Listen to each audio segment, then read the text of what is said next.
बिस्मिल्लाहिर्रहमानिर्रहीम। अस्सलाम वालेकुम बच्चों। आज मैं आपको पे के ख़ानदान से मिलवाऊंगी। किससे मिलवाऊंगी?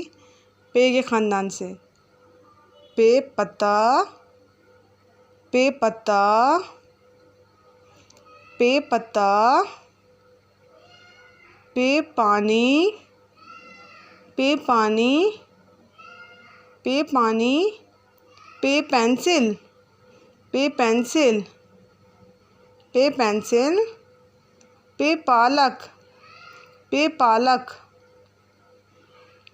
पे से बच्चों फिसला भी बनता है। पे फिसला, देखें आपने फिसला, आपने फिसल गया है ना।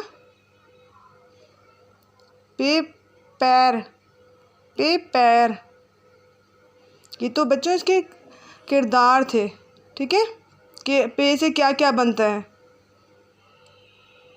जो जो पे से बनता था वो मैंने आपको पहले बताया। अब हम इसकी कहानी पढ़ेंगे, ठीक है। पप्पू का पैर फिसला और वो पानी में गिर गया। पप्पू का पैर फिसला और वो पानी में गिर गया। देखें बच्चों, पप्पू पानी में गिर गया है ना।